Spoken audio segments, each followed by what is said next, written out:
जी अस्सलाम वालेकुम, मैं हूं रऊफ़ क्लास और आपके सामने नया वीडियो ला के साथ हाज़िर हूं।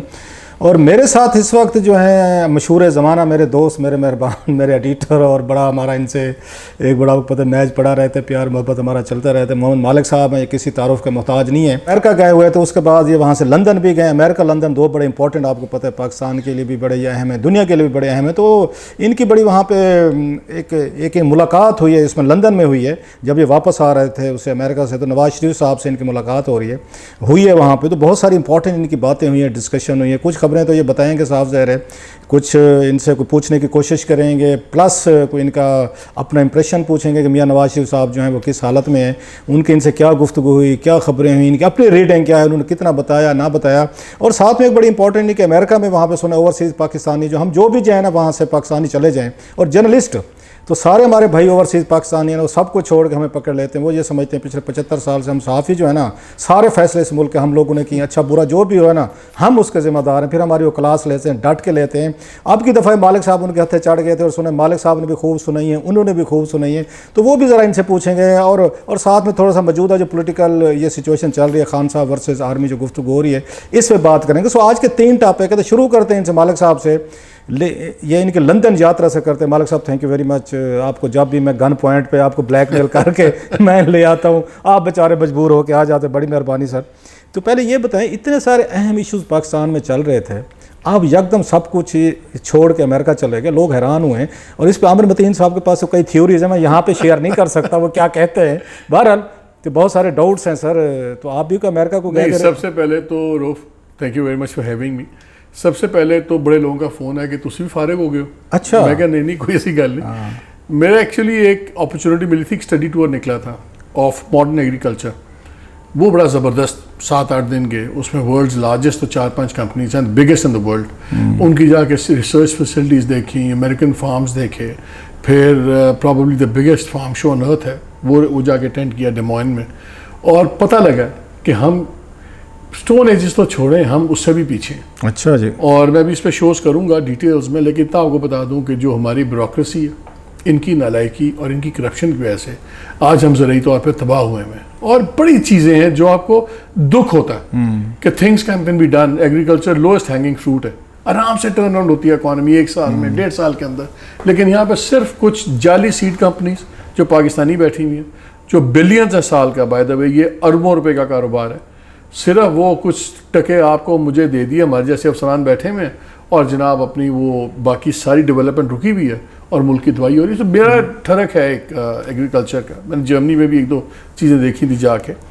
और अगर कभी नौकरी से निकाले गए या नौकरी करने के काबिल ना रहे, इसके चांसेस वो तो रोज़ ही होते हैं डेली। तो वो अगर नौकरी में ना रहे या जिंदगी थोड़ी सी बच गई तो इंशाल्लाह मॉडर्न एग्रीकल्चर करना। क्या बात है, अमेरिका और लंदन से आने के बाद लोग थोड़े से एनर्जेटिक होके आते हैं, फ्रेश होके आते हैं। आप जीने मरने के मतलब है, अब जिंदगी के चक्कर में पड़ गए हैं, साथ में नौकरी के मतलब जाने की क्या वजह है? उन सब का अच्छा जीना देख के अपनी मौत याद आनी शुरू हो जाती है। ऐसी कहते हैं जी तो चंगा फारिग ही मारी जाइए नहीं। और फिर आपको लंदन तो फिर आजकल रुकना जरूरी है, बिकॉज ये हो नहीं सकता कि आप रिपोर्टर हो और आप लंदन में ना रुके, और लंदन में रुके तो जाके मियाँ साहब को चेक करके। ये कैसे हुआ मियाँ साहब के साथ? कैसे आपका मतलब किसने मुलाकात अरेंज करी? डीटेल बताओ, क्या devil is in the detail, जरा डिटेल बताएं सर जी। मेरे रिसेंटली ताल्लुका ठीक हुए डॉक्टर साहब। आपके नहीं थे पहले? नहीं थे, डॉक्टर साहब से बड़े नाराज थे, फिर आपने भी कसर को नहीं छोड़ी। भाई देखें, प्रॉब्लम ये, हम कल भी रूफ ये बात कर रहे थे, हम इस काम में इसलिए नहीं है टू बी पॉपुलर। क्या खूबसूरत, we have to be right. क्या खूबसूरत बात। अब कभी हमें एक हफ्ते हमें पीटीआई वाले बजा रहे होते हैं, दूसरे हफ्ते पीएमएलएन वाले बजा रहे होते हैं, तो फिर दिल को तसल्ली होती है कि कुछ ठीक ही कर रहे हैं। जो दोनों ही नाखुश हैं तो कुछ ठीक ही हो रहा है काम। हमारी जाति तो है नहीं। मेरा इकॉनमी के ऊपर व्यूज़ और हैं, नहीं मैं एग्री करता डॉक्टर साहब से उनके इकोनॉमिक्स के ऊपर, उस पर डिफरेंसेस थे। फिर खुद ही ठीक हो गए। जब ठीक हो गए तो मैंने उनको मैसेज कर दिया, मैंने कहा जी मैं इस्लामाबाद आ रहा हूँ लंदन, तो I would like to meet मियाँ साहब और आप डिस्कशन हो जाए। उन्होंने कहा हाँ जी मैं अरेंज कर देते हैं। अच्छा। और बस दैट वाज इट। एक मैसेज पे हो गया, मैं फिर चला गया। तो वो बड़ी इंटरेस्टिंग मीटिंग थी। तो कितनी देर जा रही मीटिंग अंदाज़ा? हमारी मीटिंग तो मैं कहूँगा कोई 20-25 मिनट्स होगी, जो आप कहते हैं अकेले बैठ के आप बातचीत कर रहे होते हैं, लेकिन मुझे लग कोई 3-3.5 घंटे के। अच्छा, वहाँ पर क्योंकि मेरी मीटिंग हुई तो फिर उनका जी थोड़ी देर हुई, 20-25 मिनट में बातें की, तो उनके जी डेलीगेशन आ रहा उनको मिलने, फिर इनका डेलीगेशन आ गया कि अपने पार्टी MNAs जो सारे, और कोई खताइयाँ लेके आ रहा है, कोई चीज़ें लेके आ रहा है, लोग जो तरीका पाकिस्तान का, आपको लगता नहीं है लंदन में बैठे हुए, ऐसा ही है। तो वो आ रहे हैं। फिर वो 1-2 डेलीगेशंस थे, फिर जुमे का टाइम हो गया, फिर लंच हो गया। आप सभी नमाज पढ़वाई? मैं जुमे की तो वैसे भी पढ़ लेता हूँ, ठीक। तो बाकी नमाजों में मैं ज़रा कान का दाएं बाएं करता हूँ, जुमे की और ईद की नमाजें नहीं छोड़ता। सो जुमे की नमाज़ पढ़ ली, और वैसे भी कमरे में सारे पढ़ रहे हो तो इंसान शर्म नहीं पढ़ लेता। अच्छा नहीं लगता, वैसे नहीं लगता। खुदा मौका दे रहा है तो सजदा कर लेना चाहिए। अल्लाह बुला ही लिया तो फिर कर ही लो। I agree. सो खाना वाना खाया तो उसमें 3-3.5 घंटे का टाइम लग गया, लेकिन इंटरेस्टिंग मीटिंग थी। और मियाँ साहब ने कोई आपसे शिकायत भी की कि मालिक साहब कि तुसी सानू बड़ा रगड़ा दिते ते रगड़े तो तुसी दिते ने जनाब? मेरी गल्लां छड़ दियो। नहीं थोड़ा जा वैसे कोई शिकायत गिला? शिकायत की नहीं होती तेरे नाल। आपको कोई बंदा मिला जिसने आपसे शायद ना की हो? एवरीवन। तो इसलिए क्या फ़र्क पड़ता है, मतलब कि। तो आपकी तो मियाँ साहब से कितने अर्से बाद मुलाकात हुई है? मेरा ख्याल है इट्स बीन आफ्टर 5 साल 4 साल। हाँ, मेरा ख्याल है आफ्टर 2017-14 के बाद, शायद 16-15 के बाद मुलाकात हो रही होगी। It's a long time. It's a long time. Right sir. तो पाकिस्तानी मतलब साहब डेफिनेटली आप मिल रहे होंगे तो आपके जहन में बहुत सारे सवालात होंगे कि आपने ये कैसे आपने हुकूमत एक्सेप्ट की। अब मियाँ साहब तो चाहते थे कि नया इलेक्शन होना चाहिए, मरियम साहब भी चाहती थी, डार साहब भी चाहते थे, 2-3 कैंप हैं, इनका अलहदा कैंप है, इनका अलहदा। मियाँ साहब से जो मेरी बातें हुई ना, उससे मेरा वही जो खबरें थी वो कंफर्म हुई बहुत ज़्यादा। वो यही थी कि शुरू में जो हम सुनते थे कि जी मियाँ साहब कहते हैं कि फ़ौरन इलेक्शन में जाएँ, तो मियाँ साहब ने वही बात रिपीट की कि मैं पहले दिन से था, लेकिन सबका ख्याल था कि गवर्नमेंट में आना चाहिए। मियाँ साहब ये कहा नहीं, लेकिन ये मुझे क्लियर है कि ये मेरी खबर वैसे है, इसमें ना हाँ बोले या ना बोले, कि ये प्रायोरिटी तो थी ना सबकी कि केसेस वगैरह, नैब लॉ चेंज हो, फॉरेन वोटिंग लॉ चेंज हो। तो वो मियाँ साहब ने लगता ही है कि ग्रजिंगली एक्सेप्ट की। उनका ख्याल था कि ना ही करें, सीधा इलेक्शन में चले जाएं, लेकिन ग्रजिंगली आई थिंक एक्सेप्ट किया इन्होंने कि हाँ गवर्नमेंट बन जाए तो अच्छा फ़ायदा हो जाएगा, लॉ शॉस चेंज हो जाएंगे। कोई लॉ चेंज करने की कोशिश हो रही है? कोई आप खबरें हाँ, कोई अपने चैनल पे दे रहे थे, स्टोरी ब्रेक कर रहे थे। 2 चीज़ें है। एक तो बिल्कुल प्लान है कि आई थिंक वो 2 changes, to be very fair, अगर आप हम इसको इनके स्पेसिफिक ना देखें तो मैं खुद भी समझता हूँ कि ये दे शुड हैपन। एक तो ये प्लान कर रहे हैं, बल्कि कमेटी भी बन गई है और उसमें मेंबर्स नॉमिनेट हो रहे हैं पार्लियामेंट्री। ये वो इनका एक प्लान है कि जो आपकी रिव्यू पिटिशन आता है, रिव्यू एप्लीकेशन जाती है सुप्रीम कोर्ट में, अभी तरीका यह है कि जिस बेंच ने आपका फैसला किया वही बेंच आपका रिव्यू सुनता है। तो अगर कोई बहुत ही टेक्निकल कोई ओवरसाइट हो गई हो, रह गई हो, तो करते हैं, वरना 99.9% होता कि फारिग ही हो तुसी, वही फैसला रहेगा, वही जजेस हैं। एक तो ये बना रहे हैं कि जी डबल जजेस होने चाहिए, and I think it's a good thing कि अगर 3 मेंबर बेंच ने किया है तो कम अज़ कम 6 नहीं होंगे, ऑड नंबर में होते हैं ना, 7 होंगे। सिमिलरली अगर 5 मेंबर बेंच है तो कम अज़ कम 11 सुने या 13 सुने, तो वो फिर खुल के बात होगी। उसमें 2-3 चीज़ें हैं। एक तो इनका ख्याल है कि इनके अपने फैसले इमीडिएटली इनको बेनिफिट होगा। 63A में जो डिसीजन आया था, जिसमें आपने देखा 3-2 का स्प्लिट था, 2 जजेस ने बड़ा ठुक के मियाँ खेल और मंदू खेल साहब ने लिख के सॉलिड वर्डिक्ट दिया हुआ था, वो इम्पैक्ट हो जाएगा और वो लार्जर बेंच बनने का। और एक इम्पॉर्टेंट ये कर रहे हैं ये कि रूल्स में आप ये ले आएँ कि जो बेंचेस बनते हैं वो चीफ जस्टिस की स्वाबदेद ना हो, वो बेंचेस 3 सीनियर मोस्ट जजेस बनाए। इस तरह का एक सिस्टम इंडिया में भी है। तो बिकॉज जब ये बातें हो रही थी तो ज़ाहिर है, मैं आपको जिस्ट बता रहा हूँ, बातें तो बहुत हुई ना, किसी स्पेसिफिक जुमले का जवाब एक नहीं मैं कह सकता, लेकिन आई एम टॉकिंग अबाउट कि वो जो ओवरऑल कॉन्वर्सेशन हुआ, तो कहा था कि जी आप पैटर्न देख लें, वही बेंच में वही 2-3 जजेस होते हैं, हर फैसले में होते हैं, so it means there is a pattern to it. अब सही है गलत, ये हर एक की अपना है राइट कि वो समझे कि जी मुझे ख़ास जजेस से फैसले करवाए जा रहे हैं। तो उनका ख्याल ये है कि ये अगर 2 चीज़ें होंगी तो सिर्फ हमें नहीं, हर एक को फ़ायदा होगा। And principle I think it's fine कि अगर बड़ा बेंच सुने, रिव्यू होना चाहिए। इंटरेस्टिंग बात इंटरेस्टिंग पे आता हूँ, कोई आपके पास बड़ी खबरें हैं मुझे पता है इसका। तो ये सुप्रीम कोर्ट ऑफ पाकिस्तान ये एक्सेप्ट कर लेगी चेंजेस, क्योंकि माजी में हमने देखे कुछ लॉज अगर बनाए भी गए थे सुप्रीम कोर्ट ने ये कहने पे या उस पार्लियामेंट में बनाए भी थे, इवन देन सुप्रीम कोर्ट ने उनको वो कर दिया, टर्न कर दिया अगेंस्ट, उन्होंने मतलब इन दो पे नहीं कर सकते। आई डोंट थिंक इसमें सुप्रीम कोर्ट कर पाएगी, बिकॉज इसके अंदर कोई ग्राउंड नहीं है। मालिक आपको याद होगा पहले यहाँ अपॉइंटमेंट से वो पार्लियामेंट बात था, उस पर भी सोचा जा रहा है, लेकिन क्योंकि वो कॉन्स्टिट्यूशनल अमेंडमेंट है इसलिए उसको टाइम लगेगा। आपको याद है कि जब शुरू में बना था, शुरू में कानून ये था कि जुडिशल जो उनका कमीशन है, काउंसिल वट एवर, वो नाम रेकमेंड करेगी, पार्लियामेंट्री कमेटी उस पर या रिजेक्ट करेगी या अप्रूव करेगी, और अगर रिजेक्ट करके भेजती है तो फिर जजेस की तरफ से नए नाम आएंगे। इफ्तिखार चौधरी साहब जब चीफ जस्टिस थे, उनका यह तो नहीं हो सकता, उन्होंने सिंध में एक पिटिशन करवाई एक बंदे से, फिर उसकी बेसिस पर एक फैसला करवा दिया गया, और फिर अमेंडमेंट ही आ गई बाद में कि अगर वही नाम दोबारा आएंगे कमेटी के पास और कमेटी करे या ना करे, they will deem to have been approved. तो बेसिकली जुडिशरी ने टोटल अपने हाथ में ले ली अपॉइंटमेंट, जो दुनिया में कहीं नहीं होता। अमेरिका में आपने प्रोसेस देखा, आपने इंग्लैंड में देखा, हर जगह देखा, ये नहीं होता कि खुद ही आप। अच्छा मालिक, इस पर ये इतराज़ नहीं आएगा कि इसमें बेनिफिशरी जो है, जैसे आपने भी कहा, मेन बेनिफिशरी तो फिर नवाज शरीफ साहब खुद हैं, और ये इनकी कोशिश होगी कि काजी फैज़ ईसा साहब के चीफ जस्टिस बनने से पहले ये चेंजेस ये कर ली जाएँ, क्योंकि ये कहा जा रहा है रिव्यू में जब जाएंगे मियाँ साहब जाएंगे, ये भी जाएंगे, और इनकी पार्टी के लोग हैं, या उसमें मेरे ख्याल जहांगीर तरीन साहब हैं वो भी शामिल हैं, तो पर्सनल बेनिफिट पे ये फिर इमरान खान साहब का नैरेटिव स्ट्रांग नहीं होगा कि देखें मियां साहब को रिलीफ देने के लिए, दोबारा लाने के लिए इन्होंने जनाब के लॉ भी चेंज करवा दिया, कानून बनवा दिए। मेरा ख्याल है कि वहाँ थिंकिंग ये है कि आटा गूंदे हिलनी क्यों है, हमने तो जो भी करना है, इमरान खान ने गालियाँ निकाली तो कर हमने जो करना है तो कम अज कम अपना किला तो सीधा करो। देखिए लॉज जो भी बनते हैं किसी ना किसी की बेनिफिट के लिए बनते हैं, अवाम के बेनिफिट मैंने तो आज तक नहीं देखा। हमेशा immediate beneficiary somebody in power होता है, चाहे वो जज हो, चाहे जर्नैल हो, चाहे कुछ हो, अल्टीमेटली अवाम को फ़ायदा हो जाए अल्लाह वालों एज अ साइड इफेक्ट तो हो जाए। लेकिन मैं शुरू में आपसे बात की थी ना, आई ऑल्सो फेल्ट कि मेरा ख्याल है कि ये वेदर इमीडिएट फ़ायदा इनको हो या ना हो, लेकिन logically I agree with that कि फॉर एग्जांपल हम 63A का फैसला देख लेते हैं, हमने उस पर शोज़ भी किए हैं, आपने भी किए हैं, हमने क्रिटिसाइज़ किया कि यार ये लॉ लिख दिया अदालत ने दोबारा, ये कॉन्स्टिट्यूशन रीराइट कर रहे हैं। अब 2 डिसेंटिंग जजेस थे, उनमें से एक रिटायर भी हो गए हैं। अब अगर उसी बेंच के पास जाता है तो इवन जो डिसेंटिंग जज है वो भी उस बेंच में नहीं है कि जो उसको डिफेंड कर सके। So I think peer review larger size में प्रिंसिपल होना चाहिए। अच्छा, इससे पहले कि हम उस पर जाएँ, जो बड़ी खबर आपने ब्रेक भी की है मियां नवाज शरीफ साहब के हवाले से अपने चैनल उस पर हम टीवी पे, ये मिफ्ता इस्माइल साहब और डार साहब जो हैं बहुत ज़्यादा इनका आपको पता है फायर वर्क चल रहा है, उस पर भी आपकी डार साहब से यकीनी तौर पर बात हुई होगी, हो नहीं सकता कि आपने जिक्र ना करो, तो कोई उस पर कोई है कोई थोड़ी सी इनसाइड? मैं आपको जिस्ट बता देता हूँ क्योंकि कोर्ट तो नहीं करेंगे, ऑफ द रिकॉर्ड कॉन्वर्सेशन है।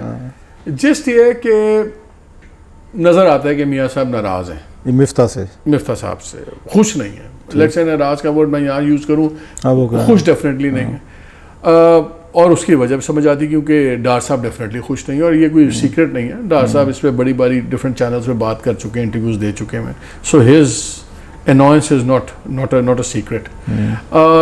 जितनी फाइनेंस की बात है उस पर टॉप एडवाइज़र नवाज शरीफ के डार साहब ही, वहाँ भी जब बैठे हुए कोई भी बात होती थी इकॉनमी की या कुछ भी, तो वो डार साहब भी अभी देखते थे, डार साहब भी उसको फिल इन द ब्लैंक्स करते थे। जो नाराज़गी बताई मियाँ साहब ने वो मैं शेयर कर लेता हूँ। उन्होंने ये कहा कि मैं खिलाफ था प्राइसेस बढ़ाने के, सब कुछ, वो ऑब्वियसली कौन सा प्राइम मिनिस्टर हक में होगा, लेकिन उन्होंने कहा कि मुझे डार साहब ने कहा था कि मिफ्ता साहब ने कहा था कि जी इतने मैं बढ़ाऊँगा तो इसके बाद बैलेंस बहुत बेहतर हो जाएगा और मुझे ज़्यादा नहीं बढ़ाना पड़ेगा। और वो आई थिंक या 23 रुपये था या 26 रुपये था, मैं मिक्सिंग द टू। और उन्होंने कहा, मैंने कहा चले बादल ख्वास्ता इतना कर लें, लेकिन वो उससे नहीं रुके, वो कर देंगे, तो यह चीज़ मैं I am not happy with it. वो उन्होंने दिमाग अटक गई हुई है चीज़ के I am not happy with it, और वो आई एम श्योर कि वो बार बार रीसर्फेस होती। फिर हमने देखा PMLN में आपको पता है क्लियर 2 कैंप्स बने हुए हैं, जिनको डिफेंड करते हैं उसमें ख्वाजा आसिफ हैं, शायद खाकान हैं, ख़ुद वज़ीर आज़म हैं, और दूसरी साइड पे साद रफ़ीक वगैरह वो क्रिटिसाइज़ करते हैं मिफ्ता को। सलाल हो गया, लेकिन अब सवाल ये उठता है कि अच्छा, वैसे उससे पहले अब जाएं, मैं आपको रोक रहा हूँ, हालांकि आप बड़ी खबर है कि मिफ्ता साहब सेनेटर बनेंगे कि नहीं बनेंगे। बिकॉज अगर उनको कंटिन्यू करना है एज ए फेडरल मिनिस्टर तो फिर सेनेटर वाला तो बनाना पड़ेगा वो। लेकिन अगर बड़े मियाँ साहब नाराज हैं तो फिर सेनेटर तो नहीं अच्छा, बनते। मियाँ साहब छोटे मियाँ से खुश हैं कि नहीं है? क्योंकि पिछले दिनों जो अच्छा, खबरें थी हाँ। शहबाज शरीफ साहब से खुश हैं या नहीं, उनसे भी मेरे- नाराज हैं? ये या मैंने सारा गुस्सा मिफ्ता पे है? bluntly पूछ लिया था ये। हाँ, अच्छा, हाँ, मैं कह जी वो बड़ा इंप्रेशन है कि तुसी नाराज है क्यों? हाँ, और वो मरियम वाली बात भी आ गई कि आप उठ के चले गए मीटिंग से, तो दसो but he spoke very lovingly report Shahbaz about Shahbaz. Shahbaz Sharif okay, साहब। नहीं शहबाज थे एडे मसले पे उन्हें, शायद मैं आप वज़ीर आज़म ऐसा होता तो मैं भी एडे ही परेशान होता, तो बेचारा जदों तो आया है, बड़ी मेहनत कर रहे हैं, सब कुछ कर रहे हैं। और he talked very softly about him and जिस तरह वो कहते हैं लाड से, अच्छा, लाड वाले तरीके से बात की है। थोड़ा सा मैं भी हैरान हो गया था, बिकॉज मेरा ख्याल था कि थोड़ा सा रिजर्व तरीके से उस पर बात करेंगे, लेकिन आई थिंक वो बड़ा लविंगली बात की। शहबाज है कर रहा है, शहबाज बड़ा परेशान है क्या, क्यों करना सख्त फैसले मैं 3 बारी दिया होया, जो मैं होंदा शायद मैं भी ऐसा तो ज़्यादा परेशान होंदा। वो नहीं बड़ा शहबाज शरीफ संभाल साहब रहे को पता है कि आपकी मुलाकात हुई है नवाज शरीफ साहब से? नहीं, मुझे तो I don't know, अभी तक पता कोई नहीं मैसेज था। नहीं आया आपको कि मियां कि जनाब तशरीफ ले आए तो कुछ तो मैंने नहीं कोई दसो तोड़ी के की गुफ्तगू मैं है, कोई- impression मैं की कोई है। रिपोर्टिंग तो नहीं नहीं करनी थर्ड किसी party valuation sometime politician invite us for ਜਿਹੜਾ डिस्कशन ਉਹਨਾਂ ਨੂੰ ਦੱਸੇਗਾ ਕਿ ਜਿਹਦੀ ਮੁਲਾਕਾਤ ਹੋਈ ਸ਼ਾਇਦ ਇਹ ਵੀ ਦੱਸ ਦੇਗਾ ਕੀ ਗੱਲ ਹੋਈ ਹੈ। नहीं जस्ट इन केस थोड़ा वो आके लैंड दी कोशिश करना ਨਹੀਂ ਹਾਲੇ ਤੱਕ ਤੇ ਨਹੀਂ अपना एनालिसिस दसो ਨਹੀਂ अपना ਹਾਲੇ opinion। ਤੱਕ ਕੋਈ मेरा ख्याल हुन आ जाएगी तुसी खबरां शबरां ब्रेक कर ਹਾਲੇ ਤੱਕ ਕੋਈ ਨਹੀਂ, ਸਿਰਫ ਤੁਸੀਂ ਲੈ ਰਹੇ ਹੋ ਡਾਇਰੀ ਪਹਿਲੀ, ਹੋਰ ਕੋਈ ਨਹੀਂ ਲੈ ਰਿਹਾ। Thank you very much sir, I am privilege. हुन सर बमशेल जरा तुसी ब्रेक की थे अपने चैनल पे आपने ब्रेक किया, बड़ी स्टोरी की है यार। मियां नवाज शरीफ साहब से रिलेटेड कि क्या बड़ा फैसला हुआ था 23 मई को, मियां साहब ने क्या कह दिया था शहबाज शरीफ साहब से, आज आपने क्या करना है? कल जब आप मेरे शो में थे ना, जी हाँ। आपने बात की, उस वक्त मैं बड़ा बेसब्रा था कि मैं आज ही बात शेयर कर दूं। आपने एक जुमला बोला बड़ा अच्छा, आपने कहा यार पॉलिटिशियन में सबसे बड़ी क्वालिटी होती है पेशेंस। पेशेंस, अगर पेशेंस नहीं है तो बात नहीं बनती। उस वक्त मेरे दिमाग में वो आई बात शेयर करने की कि मैं आपको इम्पेशेंस का किस्सा सुना। ही सेड, मियां साहब ने खुद कहा, उन्होंने कहा कि जितनी ये बात चल रही थी कि जी हो गया जी, मुल्क टूट गया और फलान हो गया और आगे सख्त फैसले हो रहे हैं, कहते हैं मैंने फैसला कर लिया था कि बस हम रिज़ाइन करते हैं। अरे शहबाज शरीफ साहब रिजाइन कर शहबाज। दें। उन्होंने मुझे कहा कि जी 23 तारीख को तय हो गया था कि 23 को वो अनाउंस करेंगे, 23 मई को। नए इलेक्शन, तकरीर भी लिखी गई थी और शाम को उन्होंने स्टेप डाउन की तकरीर करनी थी। अच्छा, मैं कहा, जी की मतलब? मैंने कहा हाँ, उनके वर्ड मैं शहबाज नाल सारी गल होगी तो शहबाज ने तकरीर भी लिख ली सी, तो एवरीथिंग वाज फाइन। और 23 की शाम को रिज़ाइन करना, अनाउंस करना था। कहते 23 की सवेर नू इन्होंने पेशावर में जलसा था इमरान खान का, तो इन्होंने वहाँ दड़ियाँ लगा दी कि मैं 25 को आ रहा हूँ, ये फैसला कर लो, वो कर लो, वरना ये हो जाएगा, फलान हो जाएगा। कहते फिर मैं फ़ोन किया खुद, फिर मैं खुद शहबाज को फ़ोन किया। अच्छा, और मैंने कहा अब नहीं, क्योंकि अब अगर रिज़ाइन किया तो ये गलत मतलब देगा, लोग समझेंगे पता नहीं ये डर गए, वीकनेस डर गए और ये वो। तो अब ठीक है, अब इमरान खान ने जो करना कर ले, no we will fight the whole thing. तो मैं ही सोचा था कि अगर बकौल आपके पेशेंस वाली बात थी, अगर इमरान खान शायद उस दिन पेशेंस दिखाते थोड़ी सी, ना बेसब्रे होते, तो आज शायद इस फोन पर बात इलेक्शन बहुत आगे बढ़ गई है सारी इन चीज़ों अब तो बात वो मियाँ साहब से भी बहुत आगे बढ़ गए हैं, अब तो वो दूसरी तरफ चले नेक्स्ट गए। लेवल चला गया। मियाँ साहब का वापसी का कोई है प्लान जो हर दफ़ा में बताया जाता है, कल नहीं। परसों, जहाँ पे जवेद लतीफ़ साहब कहते रहते हैं बस जी मियाँ साहब आ रहे हैं, कल परसों, बस हफ्ते को आ रहे हैं, बस टिकट हो गई है। आपको उनकी गुफ्तगू से क्या लगा मियाँ साहब ने वापस आना है? अगर मैं जुमला बोरो करूँ तहरीक इंसाफ का इस मामले में, तो मैं कहूँगा एब्सोल्युटली नॉट। अच्छा, खान साहब वाला मेरा नहीं ख्याल कि कोई प्लान है, मेरा नहीं ख्याल कि जब तक लीगल उनके मसले हल नहीं होंगे वो नहीं आएंगे, और जब तक वो नहीं आएंगे तो मेरा नहीं ख्याल कि डार साहब भी आएंगे। अच्छा, दोनों। हालांकि डार साहब तो जुलाई में आ नहीं रहे थे, वो टिकट करवा ली थी उन्होंने, तो मैं तो आ रहा हूँ, मैं तो वो याद होगा वैसे अगर आ रहे होते ना, अगर जो बातें हमने सुनी थी, तो मेरा ख्याल है मिफ्ता साहब से ज़्यादा वज़ीर आज़म को परेशान होना चाहिए था। फिर मिफ्ता तो कोलैटरल डैमेज होना था। डार साहब को आपको पता है मियाँ साहब के ज़माने में वर्चुअल डिप्टी प्राइम मिनिस्टर थे, उनको तो आदत है और तरीके से चलाने की।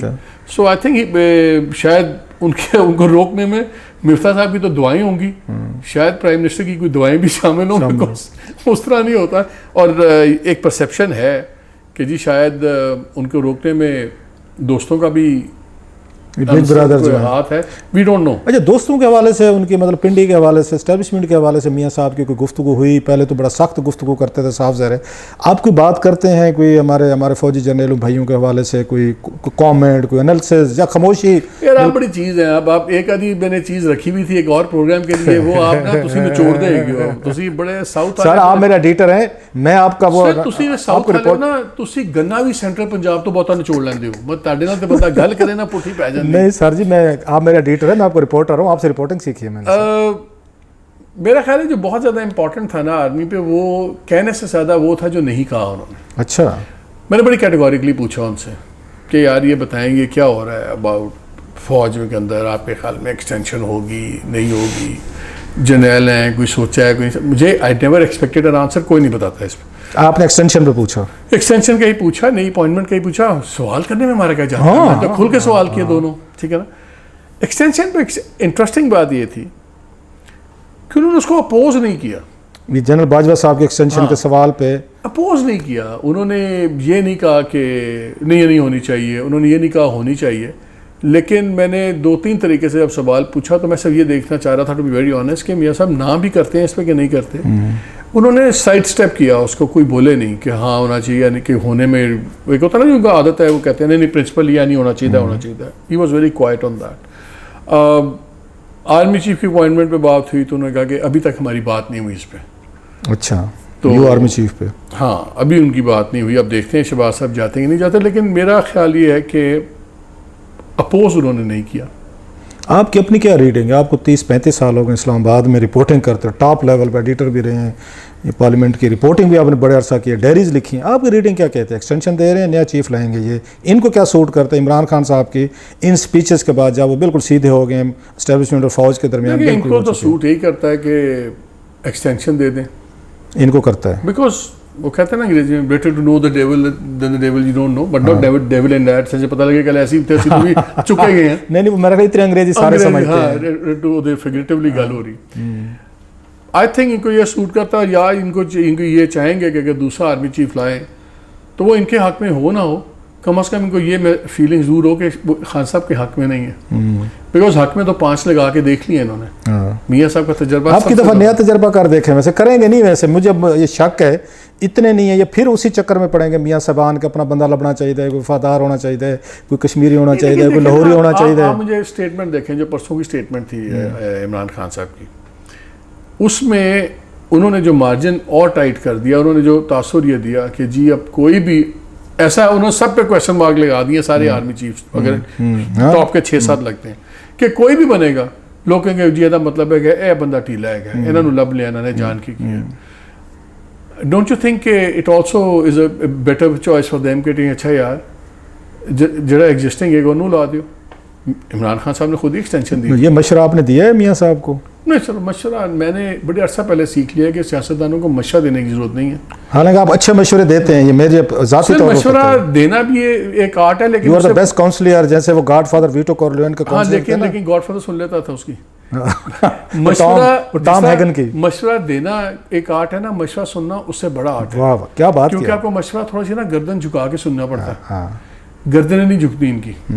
जब आप मशवरा देते हैं हम ऊपर करके सुनाते हैं ना, मैं कहता रऊफ साहब गाल छोड़ लो, तो मैं तो ऊपर देख रहा हूँ, रऊफ साहब ने थल्ले करना है सिर, तो थल्ले करना तो होता नहीं ना, मियाँ साहब करते रहे ना इमरान खान करता है, इमरान खान तो बिल्कुल ही नहीं करता। सो मशवरा सुनने के लिए थोड़ी सी गर्दन झुकानी पड़ती है, वो कोई नहीं सुनता। तो बड़ा आपको लग रहा है कि शायद ये इनका ऑप्शन ये होगा कि जो कंटिन्यू कर रहे हैं, नया चीफ लाने से ये बेहतर, क्योंकि खान साहब इनको एक्सटेंशन तो खुद दे चुके हैं जनरल बाजवा साहब को। Let's on a serious note देखें, appointment of the new army chief जो है, ये पहला इसका इम्पैक्ट होगा पावर पॉलिटिक्स की इक्वेशन के ऊपर। और पावर पॉलिटिक्स की इक्वेशन जौन सी है वो अफेक्ट करती है पॉपुलर पॉलिटिक्स की इक्वेशन पाकिस्तान में। 2-3 बड़े इंटरेस्टिंग बातें होती नहीं, और भी चीज़ें होती रही। मसलन मैं आपको एक बात आता हूँ इंटरेस्टिंग हुई, हाउ हमारा व्यू पॉइंट डिफरेंट है। हम आप प्रोग्राम बात कर रहे होते हैं, हम यूथ बल्ज की बात कर रहे होते हैं। मैंने बात की यूथ बल्ज की कि देखें यार, यूथ बल्ज है, 60% पॉपुलेशन है, इतने बच्चे आए हैं और इमरान खान को फॉलो कर रहे हैं, तो आप लोग शायद पुराने स्टाइल की पॉलिटिक्स में फंसे हुए। उन्होंने कहा जी यूथ बल्ज कितने सी जदों असी बाईपोल जितरे सा। बात तो ठीक है, इसमें जब क्योंकि उन्होंने कहा बात यह उस गवर्नमेंट इनकी थी, गलत काम कर रहे थे, गलत अनपॉपुलर डिसीजंस थी, तो हम जीते थे, उससे यूथ बल्स नहीं था। तो अगर आज हम सख्त फैसले कर रहे हैं, इसलिए हमें इलेक्शन में भी, बाई इलेक्शन में भी मार पड़ी है, बिकॉज हमने अनपॉपुलर फैसले किए हैं। तो अगर फैसले बेहतर हो गया, इकॉनमी ज़रा बेहतर होगी, चीज़ें होगी, जितना बड़ा बबल बना है ये हम डील कर लेंगे। ये बात यूथ पल्स की इतनी बड़ी बात नहीं है जितनी आप लोग बना रहे हैं, ये बात है इकनॉमिक्स की। एंड अब ये एक दूसरा जाविया देखने को, अब इसके पास आप एक हद तक डिसएग्री कर सकते हैं, लेकिन आपको एग्री करना पड़ेगा कि वाकई यूथ पल्स तो तब भी था ना। लेकिन इमरान खान सारे अपने बाई इलेक्शन, आपको लगता है मियाँ साहब को बड़े करीब से जानते, कई सालों से जानते, आप करिए 40 साल से ज़्यादा मेरा ख्याल है आप उनको जानते हैं एज ए रिपोर्टर के तौर पर भी और वैसे भी, कि उनमें लगे कुछ चेंजेस हैं, कुछ सीखा है मियाँ साहब ने? क्योंकि मेरी राय ये है, मादरत के साथ उनके मोहब्बत करने वाले, मियाँ साहब में वो लर्निंग कैपेसिटी ज़रा कम है, वो अपने उसी माइंड सेट पे चलते हैं जो 50 साल पहले भी सोचते थे, अभी भी सोचते हैं। आपको कुछ फील हुआ है कोई जलावतनी में, कोई मुश्किलात जेलें भुगतने के बाद कोई मियाँ साहब की राय में, सोच में कुछ चीज़ें चेंजेस हुई, कुछ आपने फील किया हो? मुझे एक फील हुई है चीज़, मुझे लगता था कि पहले मियाँ साहब मल्टीपल फ्रंट इकट्ठे खोलते थे, जिस तरह इमरान खान खोल रहे हैं इस वक्त। अब मैं था one front at a time खोलते हैं। अच्छा, इस तरह मुझे उनकी बातों से तासुर मिला था कि इस एक फ्रंट सिर्फ जुडिशरी है, कि जुडिशरी हमारे साथ ज्यादती कर रही है, बाकी केसेस 12 फौज के साथ तो मामला ठीक हो गया ना, इस तरह ना। जरदारी साहब के साथ भी आपको ठीक है। याद है 90 में मियाँ साहब इकट्ठे खोलते थे, जुडिशरी पे भी हमला, फौज पे भी हमला, मीडिया पे भी हमला। अब 1% एट टाइम है। आई थिंक ये फर्क आया, एक एक करके हो, क्यों उन्होंने कहा बेहतर है क्या तरीका। जुडिशरी पे उनको भी है कि बार बार जुडिशरी की बात हुई कि देखिए बार अब जो अदालतें खुल रही हैं, मेरा केस पड़ा हुआ है, इस पर नहीं सुओ मोटो हुआ, हमारी ये चीज़ें हैं, इस पर नहीं हुआ, हमारे केसेस पेंडिंग है, इस पे फैसला नहीं होता। तो यू कैन टेल, और जो अभी प्रायोरिटी भी है वो जुडिशल रिफॉर्म्स की है, वो सबसे बड़ी प्रायोरिटी। और मेरा ख्याल है कि कोई इमरान खान पे बिटरनेस थी क्योंकि गुफ्तगू में, क्योंकि इमरान खान साहब ने जितने उन पे अटैक्स किए हैं, ज़ाती भी हैं, दीगर भी हैं, तो मियाँ साहब ने कोई गुफ्तगू इमरान खान साहब पे की, या आपको लगे कि उन्होंने इग्नोर किया? He is very dismissive, like वो एक आधे जुमले में ही बात करते हैं, कोई बैशिंग नहीं की, नहीं, बट वो जुमला जिस तरीके से आपको अंदाजा हो जाता है, मतलब कि होता ना बंदा कहते दफा करो, मैं नहीं गल करनी। अच्छा, दैट्स इट, स्मॉल लाइक ठीक है यार, रहते हैं एनजी करना है, नहीं गल करनी है। अच्छा, मेरा ख्याल ये है कि अब उनका फोकस है कि मेरा जुडिशल मसला हल हो और मैं वापस आऊँ, और वो कन्विंस्ड हैं, और कि वो जब वापस आएंगे तो देन वो एक काउंटर वेट आ जाएगा इमरान को, जैसे इमरान अकेला भाग रहा है। तो कब, मतलब अगले साल तक, इलेक्शन से पहले आएंगे? नहीं, मेरा ख्याल है अगर ये जुडिशल रिफॉर्म्स कर लेते हैं, जेई वाली, लार्जर बेंचेस वाली, तो इनका ख्याल है कि इनको लार्जर बेंचेस से कोई मरियम नवाज साहबा की पॉलिटिकली, क्योंकि उन्हें बड़ा जोल्ट लगा है मरियम साहबा को, जिमनी इलेक्शन हारी हैं, क्योंकि एक तरफ इमरान खान साहब थे, दूसरे मरियम साहबा थी, तो पहला बड़ा मेरा पॉलिटिकल मैच था जो मरियम लड़ थी अगेंस्ट वो इमरान साहब, तो उनको बड़े बुरे तरीके से शिकस्त हुई है। उस पर कोई मरियम नवाज साहब भी गुफ्तगू कुछ हुई आपके, या टॉपिक नहीं आया? वो सब्जेक्ट है, टू बी वेरी ऑनेस्ट, मैंने खुद भी नहीं छेड़ा। अच्छा, आप बिकॉज वो उस पर, क्योंकि वो बात, उनका एनालिसिस, वो एक वालिद हैं, वो बेटी हैं, तो वो आप क्या एक्सपेक्ट करते हैं? मैं एक्सपेक्ट करता ही नहीं हूँ कि उस पर वो ज़्यादा कोई खुल के बात करेंगे या क्लियर करेंगे। वहाँ he will think like a father. तो वो एज अ कोई इस पे पछतावा है कि हमने गलती की है ये लेकर, हुकूमत लेकर, जैसे उनका कैंप कहता है मरियम साहब ने कई वो तो उन्होंने बार बार कहा है, वो तो उन्होंने बड़ा क्लियर किया है कि मैं नहीं था हक में, कि मैं चाह रहा था कि बस आए और आप इलेक्शन करवाएं, और लेकिन मुझे तासुर ये मिला कि वो जो बाकी एलाइज थे, जरदारी साहब एंड कंपनी, उसकी वजह से उनको ये फैसला करना पड़ा। और तब भी मेरा ख्याल है कि ये इस परसेप्शन में इनका इम्प्रेशन ये था कि हम 2-3 माह के अंदर निकल जाएंगे, 1-2 लेजिस्लेशंस करके हम निकल जाएंगे। तो वो जो हमें पहले इत्तला थी कि जी यही प्लान था कि आए, 2 लॉ चेंजेस करें। अच्छा, पंजाब की हुकूमत जो उनसे चली गई है, क्योंकि पहले तो हमजा साहब वहीं पर थे, उस पर कोई है उनको कोई, शायद बाज कहते थे एस्टैब्लिशमेंट इमरान खान साहब का मुंह बंद कराने के लिए इनसे लेके उधर दी, उस पर भी कोई बात हुई आपकी? भी मैं आपको बता रहा हूँ ना, मैं आपको जिस्ट बता रहा हूँ, बातें तो बहुत हुई हैं। फॉर एग्जाम्पल आप देखें ना, जुडिशरी का क्या है, वो जो जुडिशियल फैसला था 63A वाला, उसी ने गेम उल्टाई थी ना पंजाब की।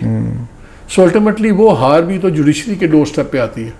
इसलिए जो उनका सारा इस वक्त गुस्सा है वो जुडिशरी के ऊपर है कि जुडिशरी जौन सी है हमारे साथ। आपके लंदन के हवाले से लास्ट क्वेश्चन, फिर हम उसमें अमेरिका वाले उस पर जाते हैं सर, कि उस पर आपने कैसे पाया ये डार साहब का सबसे ज़्यादा हमें रेस्टलेस को लगता है ना बंदा वहाँ पे नवाज शरीफ साहब के कैंप में, वो इसाक डार साहब लगते हैं, उनकी क्या फीलिंग है? वो को मतलब वो नहीं आ सके? रेस्टलेस मैंने देखा है, नवाज शरीफ भी हैं। अच्छा, like he really wants to come back, देखिए उनकी आपको पता है, इतने साल आपने भी कवर किया, ऐसा कुछ शौक है जरा महफिलें हो, दरबार हो। दरबार तो उधर भी लगता था लंदन में, खुद भी रहा हूं होता है ना, वो साइज छोटा होता है ना दरबार का। वो 5-6 लोग आए, रोज के वही चेहरे, एक कमरे में आप बैठे, वो आए बैठे और चले गए। वो स्केल नहीं होती, वो मजा नहीं होता। उस दिन भी मैं देख रहा था, आ रहे थे लोग, जा रहे थे। अच्छा, वो दोपहर को कहीं हर फ्राइडे को वहाँ खाना भी होता है, कोई ना कोई लाता है खाना। उस दिन भी बड़ा, उस वक्त भी होता था। 2006-07 में मैं था, जियाउद्दीन साहब थे, अरशद शरीफ साहब थे और 2-4। तो वहाँ पे फ्राइडे वाले दिन नादिर चौधरी साहब हमारे दोस्त थे, उनके स्पोक्स पर्सन थे। तो ड्यूक स्ट्रीट में, ऑक्सफोर्ड स्ट्रीट में उसी दिन वहाँ पे रियाज साहब थे, मिर्च मिसाला थे। बड़ा अच्छा खाना आया हुआ था। जुमा हुआ, फिर वो खाना आया, फिर वो मीठा कोई और लेके आया था। वो मियाँ साहब ने बारी बारी को बुलाया, इन्हें दा खाना इन्हें देता। कश्मीरी चाय भी पिलाई आपको? मैं तो कावा पिया था। अच्छा। फिर मिठाई थी, मतलब it was a proper good lunch. फिर वो बुला के उस बंदे का इंट्रोड्यूस करवाते थे कि एक खाना इन्होंने करवाया है, फलानी चीज़ है, लिया इन्हें शुक्रिया, ही वुड ऑनर देम के शुक्रिया अदा कर के। तो डार साहब वाली मैं थोड़ा सा इंटरेस्टेड था कि डार साहब की इस वक्त क्या उनकी माइंड सेट है, अप्रोच है, क्योंकि सारी वो तो समझते मेहनत हमने की। वो कहते हैं मेहनत करे फाख्ता भी अंडे खाएं, पता नहीं कौन कौन। तो मिफ्ता साहब हैं चुपके से, वो आके लग कर बैठ गए। या डार साहब की और इनकी शहबाज शरीफ साहब की नहीं बनती आपस में, मेरा ख्याल है, मई व्यू नहीं बन भी नहीं सकती ना। देखें जितनी पावर उन्होंने एंजॉय की थी नवाज शरीफ साहब के नीचे, वो यहाँ तो नहीं होगी ना। वो तो मैंने आपको शुरू में कहा था कि अगर डार साहब होंगे तो मिफ्ता साहब इज अ सेकेंडरी थिंग, पहली कैजुअलिटी उनकी प्राइम मिनिस्टर खुद होंगे। मेरा नहीं ख्याल कि डार साहब और शहबाज शरीफ साहब एक हफ्ता भी इकट्ठे काम कर सकते हैं। बहुत शुक्रिया मालिक साहब, थैंक यू वेरी मच। आपने बड़ा एक अच्छा खासा लंबा आपके साथ सेशन चला और मज़ीद भी चलता रहेगा। नहीं अगर आपने दोबारा आपने कोई वो की ना आए बहशाएँ की तो फिर थोड़ा दादा अजे भी उत्थे दफा ने जनाब, उत्थे डेरा गाजी खान से कब्रिस्तान है, असं पुट देंगे। उत्ते जाके पूछांगे दादाजी और कोई था नहीं सी लभी। सर मैंने बताना ये था, मालिक साहब बेचारे मुझसे हर दफ़ा आपको पता ही होगा, इनके दादा हजूर जो है ना, अल्लाह उनको जन्नत बड़ी उनको जगह दे, तो वो जो है वहाँ पे डेरा गाजी खान के कब्रिस्तान में दफन है। उन्होंने हमारी धरती पे वहाँ पे दफन होना पसंद किया। ये लाहौर शादरा से हैं, तो उन्होंने यहाँ पे दफन होना पसंद नहीं किया। तो मालिक साहब जब भी मुझे कोई इनकार करे, मैं कहता मालिक साहब आपके दादा हजूर हमारे पास है, कोई थोड़ा सा तो। ये बेचारे हर दफ़ा उसी चक्कर में आके ना ये मारे जाते हैं और कहते हैं यार दादे की वजह से मजबूर हैं। बहुत शुक्रिया मालिक साहब, thank you very much, nice talking to you. And मुझे कहने थे लोग जो भी कहें कि मालिक साहब आपको पता है मैं हमेशा आपको मैं बाकी बातें आपकी अपनी जगह, I always consider you one of the best and one of the intelligent एक पोलिटिकल कमेंटेटर हैं। हमेशा मुझे इनके साथ मजा आता है। बहुत शुक्रिया जी आपने देखा हमारा शो को।